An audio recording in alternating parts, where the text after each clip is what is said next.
ഒരുപക്ഷേ ക്രിക്കറ്റ് മൈതാനം കണ്ടിട്ടുള്ളതിൽ വെച്ച് ഏറ്റവും നാടകീയവും കായിക സംസ്കാരത്തിന് നിരക്കാത്തതുമായ ഒരു സംഭവം അരങ്ങേറിയ ദിവസമാണ് 2010 ഓഗസ്റ്റ് 16 ദാമ്പുള്ളയിൽ ഇന്ത്യയും ശ്രീലങ്കയും തമ്മിൽ നടന്ന ത്രിരാഷ്ട്ര ഏകദിന പരമ്പരയിലെ ആ മത്സരം ഇന്നും ആരാധകരുടെ മനസ്സിൽ ഒരു നോവായി അവശേഷിക്കുകയാണ്. ഇന്ത്യൻ താരം വീരേന്ദ്ര സേവാഗിനെ അർഹിച്ച സെഞ്ചുറി നിഷേധിക്കാൻ ശ്രീലങ്കൻ സ്പിന്നർ സുരജ് രന്ദീൻ മനഃപൂർവ്വം എറിഞ്ഞ ആ നോ ബോളായിരുന്നു വിവാദങ്ങൾക്കെല്ലാം കാരണമായത്. ശ്രീലങ്ക ഉയർത്തിയ 171 റൺസ് എന്ന വിജയലക്ഷ്യം പിന്തുടരുകയായിരുന്നു ഇന്ത്യ. കളി അതിൻ്റെ അവസാന നിമിഷത്തിലേക്ക് എത്തിയപ്പോൾ സ്കോറുകൾ തുല്യമായി. ഇന്ത്യക്ക് ജയിക്കാൻ വേണ്ടത് വെറും 1 റൺസ് മാത്രം. മറുഭാഗത്ത് ഇന്ത്യയുടെ സിംഹം വീരേന്ദ്ര സേവാഗ് 99 റൺസോടെ ക്രീസിൽ നിൽക്കുകയാണ്. 1 റൺസ് എടുത്താൽ ഇന്ത്യ വിജയിക്കും, ഒപ്പം സേവാഗിന് സെഞ്ചുറിയും തികയ്ക്കാം. പന്തെറിയാനെത്തിയത് ശ്രീലങ്കയുടെ സ്പിന്നർ സൂരജ് രന്ദീൻ. ക്രിക്കറ്റ് ലോകത്തെ അപ്പടഞ്ഞെട്ടിച്ചുകൊണ്ട് രന്ദീൻ ക്രീസിന് വളരെ മുന്നിലേക്ക് കാൽ വെച്ച് ഒരു ഭീമൻ നോബോൾ എറിഞ്ഞു. ആ പന്ത് സേവാഗ് അതിമനോഹരമായി അതിർത്തി കടത്തി ഒരു 6 നേടി.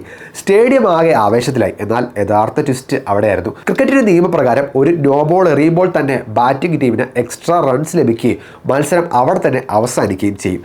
അതിനാൽ അമ്പയർ നോബോൾ സിഗ്നൽ നൽകിയ നിമിഷം തന്നെ ഇന്ത്യ വിജയിച്ചു കഴിഞ്ഞിരുന്നു. അതുകൊണ്ട് തന്നെ സേവാഗ് അടിച്ച ആ 6 സ്കോർ ബോർഡിൽ കൂട്ടിയില്ല. സേവാഗ് 99 റൺസുമായി പുറത്താകാതെ നിന്നു. മത്സരത്തിന് തൊട്ട് പിന്നാലെ വൻ പ്രതിഷേധമാണ് പിന്നീട് ക്രിക്കറ്റ് ലോകത്ത് ഉയർന്നത്.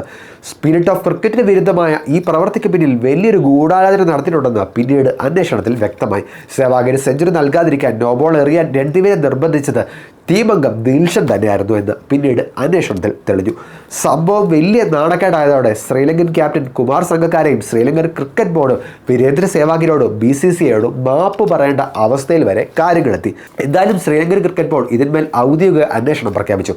കുറ്റക്കാരായ സൂരജ് രന്ദീവിനെ ഒരു മത്സരത്തിൽ നിന്ന് സസ്പെൻഡ് ചെയ്യുകയും അദ്ദേഹത്തിന് മാച്ച് ഫീ പൂർണ്ണമായും റദ്ദാക്കുകയും ചെയ്തു. രന്ദീവിനെ ഇതിനായി പ്രേരിപ്പിച്ച ദിൽഷന് കനത്ത പിഴയും അവർ ചുമത്തി.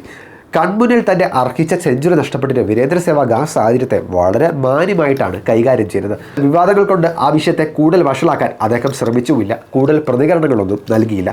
പിൽക്കാലത്താണ് ഒരു ഇൻ്റർവ്യൂവിൽ അവർ മനഃപൂർവ്വം ചെയ്ത ഈ പ്രവൃത്തി തനിക്ക് ഏറെ സങ്കടമുണ്ടാക്കിയെന്ന് സേവാഗ് പ്രതികരിച്ചത്.